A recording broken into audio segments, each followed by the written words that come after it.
Hello दोस्तों, स्वागत है आप सभी लोग का आपके अपने यूट्यूब चैनल संस्कृत चर्चा पर। दोस्तों आइए शुरू करते हैं महत्वपूर्ण प्रश्नों की श्रृंखला। देखिए हम लोग का पहला क्वेश्चन है, क्वेश्चन नंबर 1 है कि मृच्छकटिकम प्रथमम अंकम नामम अस्ति। मृच्छकटिक के प्रथम अंक का क्या नाम है? ऑप्शन है अलंकार न्यास, ऑप्शन बी है संधि छेद, ऑप्शन सी है मदनिका सरवलिक या ऑप्शन डी है धूतकर संवाहक। तो इसका राइट आंसर है ऑप्शन नंबर ए। इसका पहला अंक का नाम है अलंकार न्यास। अलंकार न्यास थोड़ी कहानी है कि जब बसंत सेना अपने आभूषणों को चारुदत्त के घर में न्यास के रूप में, न्यास का अर्थ होता है धरोहर, जब धरोहर के स्वरूप में रख देती है तो वहीं से अंक की शुरुआत होती है। इस प्रकार मृच्छकटिकम के प्रथम अंक का नाम अलंकार न्यास है। आइए अगले अंक की ओर बढ़ते हैं। आइए दोस्तों अगला क्वेश्चन देखते हैं। क्वेश्चन है क्रोसम कुटिला नदी इत्यस्मिन् द्वितीय विभक्ति। क्रोस तक कुटिल नदी है, नदी की कुटिलता का वर्णन किया गया है। ये किससे, किस विभक्ति से होगी? क्रोसम कुटिला नदी इत्यस्मिन् द्वितीय विभक्ति, इसमें द्वितीय विभक्ति लगी है तो इसमें द्वितीय विभक्ति किससे हुई है? अब ऑप्शन दिया गया है कि काला धनु अत्यंत संयोगा से। इस सूत्र से, इसमें सूत्र पूछा गया कि किस सूत्र से द्वितीय विभक्ति हुई है। सेकंड ऑप्शन है ऑप्शन बी साधकतम कर्णम, इससे हुई है। ऑप्शन सी है कर्तुकर्ण तृतीया, इस सूत्र से द्वितीय विभक्ति हुई है। यह कर्तृप्सितम कर्म, इस सूत्र से द्वितीय विभक्ति हुई है। तो देखिए इसमें लिखा है क्रोसम कुटिला, कोर्स तक कुटिल है, इसलिए इसमें समय और क्या काल दोनों का संयोग दिया गया है। इस आधार पर ये इसका राइट आंसर है ऑप्शन ए। ठीक है, इसका राइट आंसर है ऑप्शन ए, काला धनु अत्यंत संयोगा इति सूत्रे द्वितीय विभक्ति अस्ति। इसी सूक्ति से क्रोसम कुटिला नदी, इसमें द्वितीय विभक्ति हुई है। आइए अगले क्वेश्चन को देखते हैं। आइए इसकी थोड़ी व्याख्या देखते हैं। ऑप्शन ए सही है। देखिए इसका ऑप्शन ए सही है उत्तर। इसकी व्याख्या देखते हैं। क्रोसम कुटिला नदी, यहाँ पर काला दोनों अत्यंत संयोग से इस सूत्र में क्रोस में द्वितीय विभक्ति हुई है। जब कोई कार्य कुछ समय तक लगातार किया जाए तो प्रकृति सूत्र से उस कालवाची और मार्गवाची पदों में द्वितीय विभक्ति होती है। यानी कालवाची, काल यानी समयवाची और मार्गवाची इतना मतलब मार्गवाची, तो इन दोनों शब्दों में द्वितीय विभक्ति होती है जब दोनों का संयोग होता है। तो इसमें क्रोसम कुटिला नदी, कोस तक कुटिल नदी है, यहाँ काल और मार्ग दोनों दिया गया है। इस आधार पर क्रोसम कुटिला नदी, इससे द्वितीय विभक्ति हुई है। आइए अगला क्वेश्चन देखते हैं। नियम के अनुसार घोष महाप्राण को परिवर्तित रूप है। घोष महाप्राण का जो परिवर्तित रूप है वह क्या है? ग्रिम नियम के अनुसार, हमें यहाँ नियम के अनुसार भाषा विज्ञान से जो प्रश्न है, प्रश्न भाषा विज्ञान से पूछा गया। इसमें पूछा गया कि ग्रिम एक भाषा वैज्ञानिक है, उनके अनुसार ये घोष महाप्राण का परिवर्तित रूप होता है। अगर महाप्राण, घोष महाप्राण जब परिवर्तित होता है क्या अघोष महाप्राण बनता है, या अघोष अल्प प्राण बनता है, या घोष अल्प प्राण बनता है, या संघर्षी अघोष महाप्राण बनता है? तो ये घोष महाप्राण जब बदलेगा तो ये इसका राइट आंसर है ऑप्शन नंबर बी, ये बनेगा घोष अल्प प्राण। घोष महाप्राण बदल के घोष अल्प प्राण बनता है। इसका राइट आंसर यही है। देखिए ऑप्शन नंबर बी सही है। ठीक है, आइए अगले क्वेश्चन पर चलते हैं। क्वेश्चन है निम्नलिखित तालिका में अर्थ परिवर्तन की दिशाएं तालिका 2 में दिए गए उदाहरण से सुमेलित कीजिए। सुमेलित चयन करें। ठीक है, यहाँ 2 तालिकाएं हैं, दोनों तालिकाओं को मिलाना है, मिलान करना है। आइए देखते हैं। पहला क्वेश्चन है, देखिए मिलान करते हैं। इसमें अर्थादेश, अर्थादेश कुशल से है, अर्थ विस्तार मृग से है, अर्थ संकोच साहस से, या अर्थ असुर से। इस प्रकार ये सम्मिलित नहीं है। इसे सम्मिलित करने के लिए हम अपना आंसर मिलाएंगे तो अर्थ विस्तार कुशल का होता है और अर्थ संकोच होता है मृग का। ठीक है, और अर्थोत्कर्ष होता है साहस का और अर्थादेश होता है असुर का। अर्थ विस्तार यानी कुशल, पहले प्राचीन काल में कुश लाने वाले को ही कुशल कहा जाता था, लेकिन अब किसी भी कार्य में कोई निपुण है तो उसे कुशल कहा जाएगा, इसलिए यहाँ ये अर्थों का विस्तार हुआ। अर्थ संकोच, पहले ये विस्तृत अर्थ में था, यानी मृग, जो भी जानवर, जो भी पशु पक्षी विचरण करते थे उन्हें मृग कहा जाता था, लेकिन अब उसको समेटकर एक मृग, हिरण में समेट दिया गया है, इसलिए ये अर्थ संकोच है। अर्थोत्कर्ष, अर्थ का उत्कर्ष वो होता है कि पहले मतलब जो अर्थ सीमित अवस्था में था उसे अब उसका विस्तार किया गया। जैसे साहस, साहस को पहले अच्छा नहीं माना जाता था, पहले बहुत बुरे कर्म को, चोरी आदि कर्म के लिए साहस का प्रयोग किया जाता है, लेकिन अब आज उसको साहस अच्छे कर्मों के लिए किया जाता है, इसलिए अर्थों का उत्कर्ष माना जाता है। अर्थादेश, जहाँ अर्थ का ही परिवर्तन हो गया हो।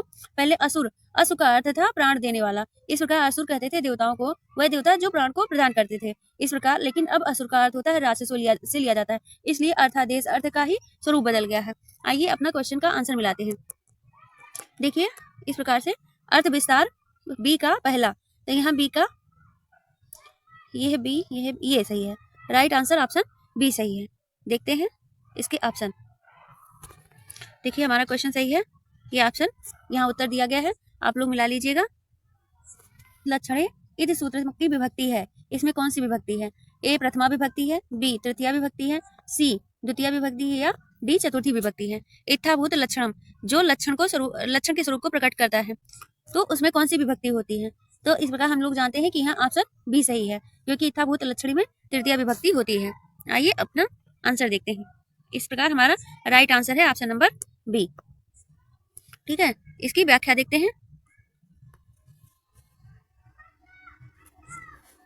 देखिए व्याख्या दिया गया है कि इत्थाभूत लक्षणे इस सूत्र से तृतीया विभक्ति होती है। जब कोई विशेष चिन्ह से पहचाना जाता है तो उस चिन्ह में तृतीया विभक्ति होती है। जैसे जटाभी तापसा, वो जटाओं से तपस्वी है, इस प्रकार वो उसका चिन्ह है। चिन्ह यानी लक्षण है। इस लक्षण के आधार पर इत्थाभूत लक्षण, इस प्रकार इस लक्षण के आधार पर उसमें तृतीया विभक्ति होती है। ठीक है, अगले क्वेश्चन पर चलते हैं। समीचीन मेलनम कर्तव्यम, उपयुक्त जो मेलन है इसको करना है। जैसे पित्रा, ये कहाँ का रूप है? आत्मनि, ये कहाँ का रूप बनेगा? हरे, ये किसमें बनेगा? और भूभृताम, ये किसमें बनेगा? तो देखिए पिता का रूप चलाएंगे तो ये तृतीय विभक्ति में बनेगा पित्रा। आत्मनि का जब चलाएंगे तो आत्मनि का रूप बनेगा सप्तमी विभक्ति। हरे का चलाएंगे तो ये बनेगा चतुर्थी विभक्ति। और भूभृताम का जब चलाएंगे तो इसमें बनेगा षष्ठी विभक्ति।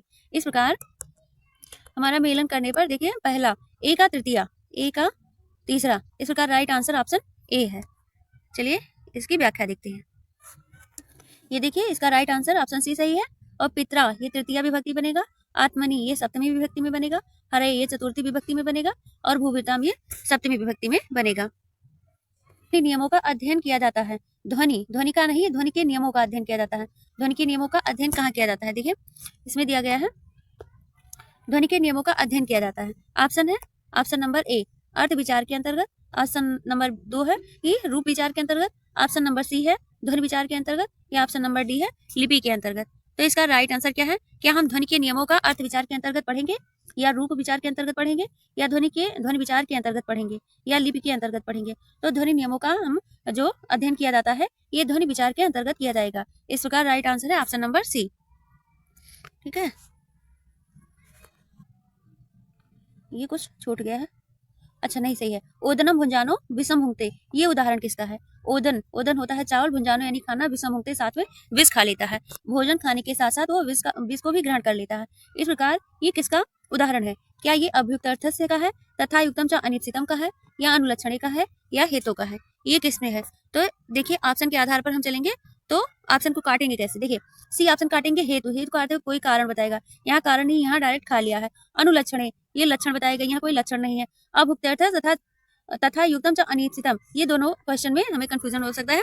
तो अभुक्त्यर्थ अगर कोई नॉर्मली खाना होता वो खा लेता तो वहाँ अभुक्त्यर्थ लगता है, लेकिन तथा युक्तम च अनिश्चितम वो उसको इप्सित नहीं है, अनिश्चित है। इप्सित यानी चाहा जाने वाला, और अनिश्चित मतलब जिसे चाहा न जाए, कोई विष खाना चाहेगा नहीं, इसलिए वो भोजन के साथ गलती से खा लेता है। तथा युक्तम वो किसके साथ युक्त है? भोजन के साथ युक्त है, विषम भुक्ते, इस प्रकार वो भोजन खा लेता है। इस प्रकार हमारा राइट आंसर होगा ऑप्शन नंबर बी, क्योंकि इसका राइट आंसर बी सही है। ओदनम भुंजानो विषम भुंगते, ये उदाहरण है तथा युक्तम च अनिश्चितम का। आइए अगला क्वेश्चन देखते हैं। त्रिविक्रम, त्रिविक्रम भट्ट है ये। त्रिविक्रम भट्ट के पिता थे, त्रिविक्रम भट्ट जो कवि हैं नलचंपूकार, उनके पिता का नाम पूछ रहा है त्रिविक्रम भट्ट के। ये पूछा गया क्वेश्चन है कि त्रिविक्रम भट्ट के पिता कौन थे। तो ऑप्शन दिया गया है कि या नेमादित्य थे, या विक्रमादित्य, या सालंकायन, या इनमें से कोई नहीं। तो इस प्रकार अब हमारा राइट आंसर होगा त्रिविक्रम भट्ट। ये जो नल चंपूकार, मदालसा चंपूकार त्रिविक्रम भट्ट हैं, उनके पिता का नाम ऑप्शन नंबर ए, यानी उनका नाम नेमादित्य था। आइए अगले क्वेश्चन पर चलते हैं। देखिए अगला क्वेश्चन है उपान ध्वांग वसा, ये सूत्र है, ये कौन सा सूत्र है? क्या ये करण कारक का है, या ये द्वितीय विभक्ति का है, या अपादान कारक का है, या द्विक कारक है, द्विक समास का है? तो देखिए इसका नाम है उपान ध्वांग वसा। उप, अनु, अधि, आंग और वस धातु के आधार पर यहाँ द्वितीय विभक्ति होती है। इस प्रकार हमारा right answer option number B होगा। ठीक, इसमें द्वितीय विभक्ति होगी। भारतीय भाषा वैज्ञानिकों में गणना नहीं होती। यहाँ पूछा, क्वेश्चन ध्यान से पढ़िएगा, यहाँ पूछा गया भारतीय भाषा में वैज्ञानिकों की गणना नहीं होती। अब भारतीय भाषा के भारतीय वैज्ञानिकों को पूछा गया है। इसमें ऑप्शन है क्या भोलानाथ तिवारी, प्रोफेसर देवेंद्र नाथ शर्मा, डॉक्टर ब्रिल महोदय, या मंगलदेव शास्त्री। तो इसमें हम नाम के आधार पर ही पकड़ सकते हैं, देख सकते हैं कि इसमें कौन सा भारतीय नहीं है। तो हमें पता है कि भोलानाथ तिवारी ये भारतीय भाषा भारतीय नाम है, और देवेंद्र नाथ शर्मा ये भी भारतीय हैं, मंगलदेव शास्त्री ये भी भारतीय हैं। इस प्रकार हमारा राइट आंसर है ऑप्शन नंबर सी, ये ब्रिल महोदय यहाँ के नहीं है। ठीक है, इस आधार पर हम अपने क्वेश्चन को इससे ही मार्क कर सकते हैं। देखिए राइट आंसर है ऑप्शन नंबर सी, कि ब्रिल महोदय भारतीय भाषा के वैज्ञानिकों में इनकी गणना नहीं होती। आइए अगले क्वेश्चन पर चलते हैं। पूछा गया है क्वेश्चन में कि नल की चारित्रिक विशेषता नहीं है। नल की चारित्रिक विशेषता नहीं है, कुछ विशेषताएं दी गई हैं ऑप्शन के रूप में, देखते हैं। देखिए इसमें राजा नल का जो चरित्र है उसमें क्या उदारता है, या उदारता की कमी है, इसमें पूछा गया चारित्रिक विशेषता कौन सी नहीं है, तो क्या उदारता नहीं है, या कर्तव्य परायणता नहीं है, या भीरता है, या परोपकारिता है। परोपकारिता की कमी है। तो हमारा राइट आंसर होगा ऑप्शन नंबर सी। क्यों? क्योंकि राजा नल में भीरता नहीं है, जबकि वह उदारता उनमें है, कर्तव्य परायणता भी उनमें पाई जाती है और परोपकारिता उनमें है। इस प्रकार हमारा राइट आंसर जो नहीं है, नल की चारित्रिक विशेषताओं में जो नहीं है वो भीरता नहीं है। चलते हैं अगले क्वेश्चन पर। कि अव्ययी भाव संज्ञा फलम किम, अव्ययी भाव संज्ञायाम फलः किम, अव्ययी भाव संज्ञा की फल क्या होती है? क्या ये अव्यय संज्ञा होती है, या सुप लुक संज्ञा होती है, प्रातिपादिक संज्ञा होती है, या सुत प्रत्यायनम व्यापार होता है? तो इसका राइट आंसर है ऑप्शन नंबर ए, इसकी अव्यय संज्ञा होती है। देखिए इसकी व्याख्या देख लेते हैं। ऑप्शन हमारा सही है, अव्यय संज्ञा। ठीक है, देखिए इसकी व्याख्या। अव्यय व्याख्या में है कि अव्ययी भाव संज्ञायाम फलम अव्यय संज्ञा अस्ति, कि अव्ययी भाव जो संज्ञा होती है उसका फल जो है अव्यय होता है, अर्थात अव्ययी भाव संज्ञा का फल अव्यय संज्ञा होता है। इस प्रकार अव्ययी भाव संज्ञा। नाम प्रियमाणा इत्यादि सूत्र कस्य विभक्ति, रुच्यार्था नाम प्रियमाणा इत्यादि सूत्र कस्य विभक्ति, जो रुच्यार्था नाम प्रियमाण सूत्र है ये किस विभक्ति का है? ऑप्शन है क्या चतुर्थी विभक्ति है, या तृतीय विभक्ति है, या द्वितीय विभक्ति है, या पंचमी विभक्ति है। इस प्रकार हम अपना राइट आंसर लगाएंगे, तो हमारा राइट आंसर है ऑप्शन नंबर ए, रुच्यार्था नाम प्रियमाणा चतुर्थी विभक्ति का है। ठीक है, राइट आंसर ऑप्शन ए है। चलिए अगले क्वेश्चन पर। भाषा विज्ञान को अध्ययन की दृष्टि से विभक्त किया गया है। भाषा विज्ञान को अध्ययन की दृष्टि से विभक्त किया गया, मतलब कितने भागों में विभक्त किया गया है? तो राइट आंसर है, मतलब ऑप्शन दिया गया है क्या 2 भागों में, या 3 भागों में, 5 भागों में, या 6 भागों में। भाषा विज्ञान को कितने भागों में विभक्त किया गया है? तो बता दें कि भाषा विज्ञान को ऑप्शन इसका सही है ए, क्योंकि 2 भागों में, एक पारिवारिक मूलक वर्गीकरण, पारिवारिक मूलक वर्गीकरण है, और दूसरा है आकृत मूलक वर्गीकरण। ठीक है, आकृत मूलक वर्गीकरण। इस प्रकार हमारा क्वेश्चन का राइट आंसर है ऑप्शन नंबर ए, इसको भाषा विज्ञान के अध्ययन को 2 भागों में विभक्त किया गया है। आइए अगले क्वेश्चन को देखते हैं। अगला क्वेश्चन है कि द्रोणो ब्रीहि वाक्य प्रातिपादिकार्थ लिंग परिमाण वचन मध्यता कतमम अंशम प्रयोग हेतु, जो द्रोण ब्रीहि है ये किस अर्थ में हुआ है? क्या ये प्रथमा अर्थ में है? ऑप्शन देखिए, क्या प्रथमा विभक्ति में है, या द्वितीय विभक्ति में, या तृतीय विभक्ति में, या चतुर्थी विभक्ति में। तो द्रोण ब्रीहि ये किस विभक्ति में है? तो इसका राइट आंसर है ऑप्शन नंबर सी। इसकी व्याख्या देख लेते हैं। देखिए ऑप्शन नंबर सी सही है। व्याख्या देखते हैं। इसमें है द्रोणोब्रीहि, इस वाक्य में द्रोणोब्रीहि में प्रतिपादिकार्थ लिंग परिमाण वचन मात्रे प्रथमा सूत्र से प्रथमा विभक्ति का प्रयोग किया गया है, और इसमें प्रथम अंश प्रातिपादिकार्थ, द्वितीय अंश लिंग एवं तृतीय अंश परिमाण है। इस प्रकार ये परिमाण के आधार पर तृतीय विभक्ति हुई है। ठीक है, देखते हैं अगला क्वेश्चन। अभिज्ञान शाकुंतलम का नायक कौन है? अभिज्ञान शाकुंतलम का नायक कौन है?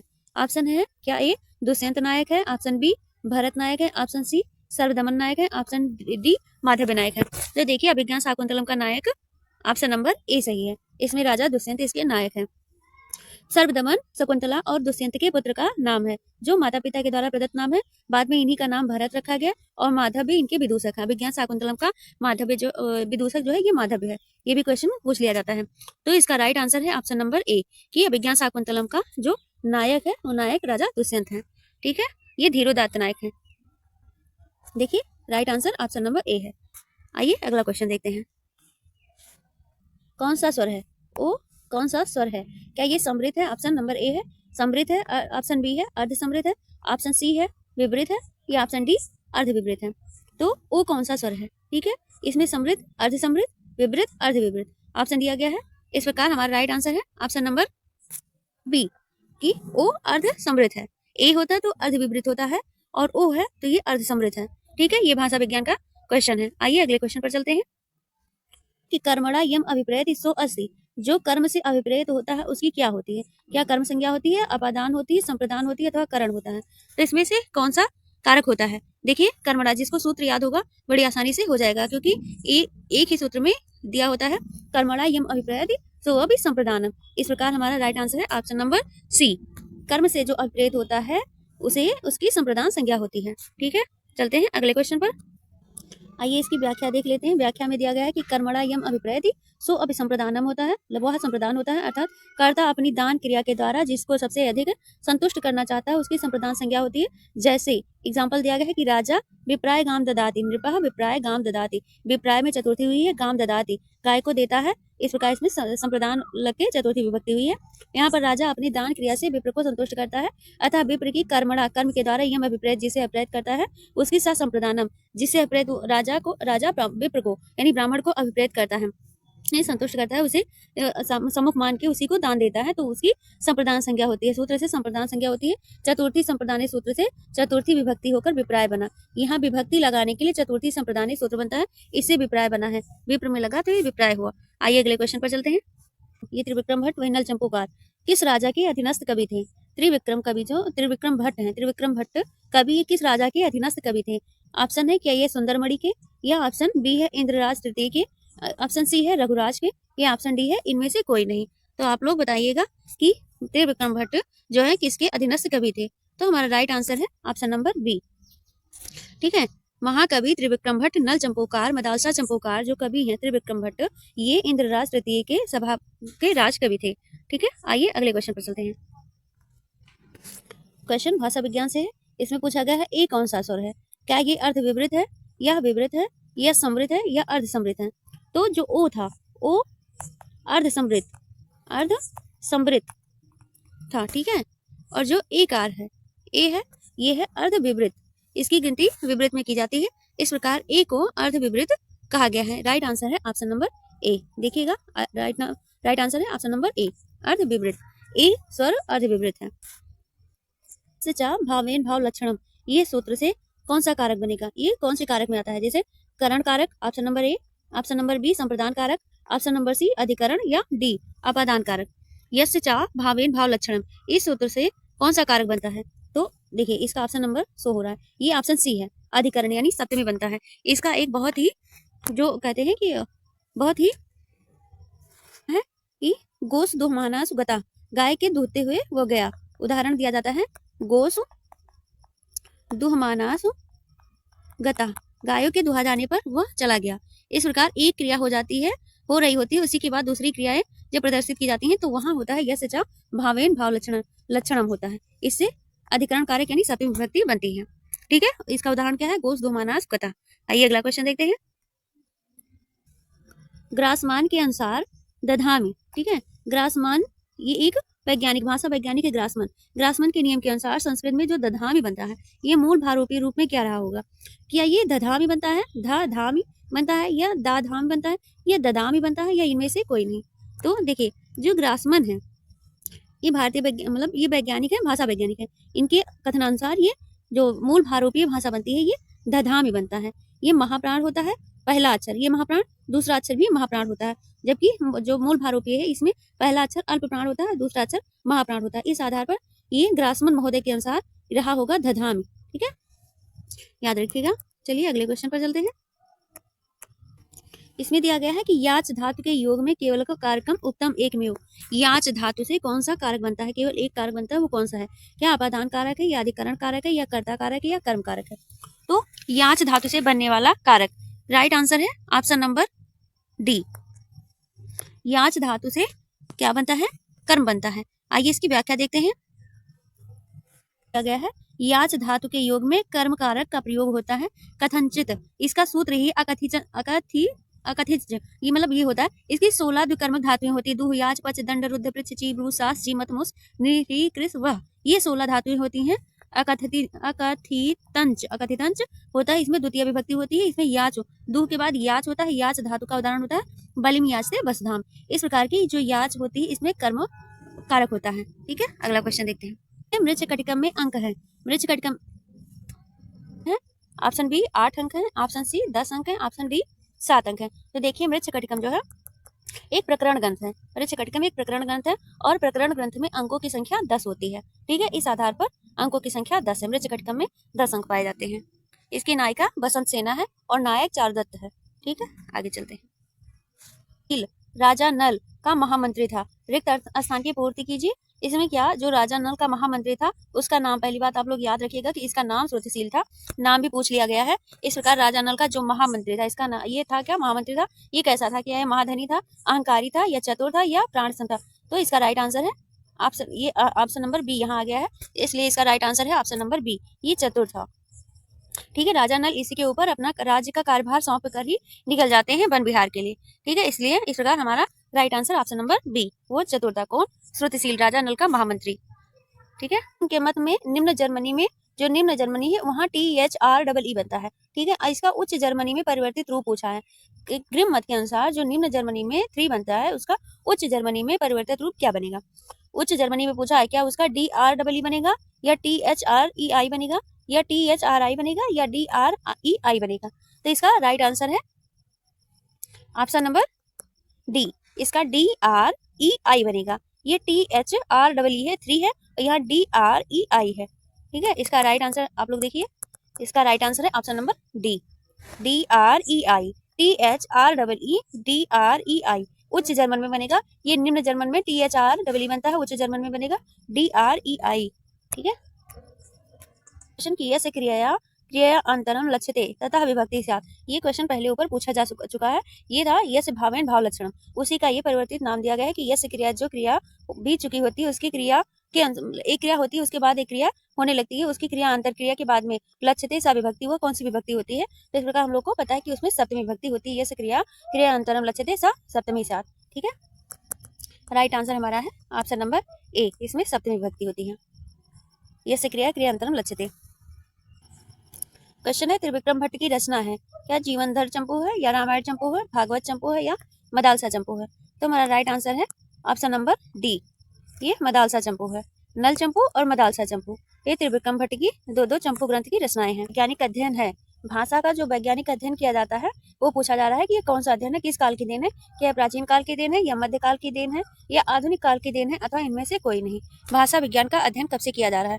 तो इसका राइट आंसर है ऑप्शन नंबर सी, ये आधुनिक युग की देन है भाषा विज्ञान का अध्ययन। देखिए हम आपको आंसर दिखाते हैं, ऑप्शन नंबर सी, आधुनिक युग की देन है भाषा विज्ञान का वैज्ञानिक अध्ययन। ठीक है, ये देखिए यहाँ सूक्ति पूछी गई है कि जायन्ते नातु लोकस कदापि च विपल्लवा, जायन्ते नातु लोकस कदापि च विपल्लवा किस ग्रंथ से उद्धृत है? क्या ये ऋतु संहार से है, या मेघदूत से है, या उत्तर रामचरित से है, अथवा नल चंपू से है? नातु लोकस कदापि च विपल्लवा, ये हमारा राइट आंसर है ऑप्शन नंबर डी, ये नल चंपू से उद्धृत है। इसका राइट आंसर आप लोग देखिएगा ऑप्शन नंबर डी, जायन्ते नातु लोकस कदापि च विपल्लवा, नल चंपू से उद्धृत है। रखते हैं, अगर आप लोगों को वीडियो पसंद आई हो तो आप लोग लाइक और सब्सक्राइब जरूर करें। तब तक के लिए अगले वीडियो में फिर मिलते हैं, तब तक के लिए नमस्कार।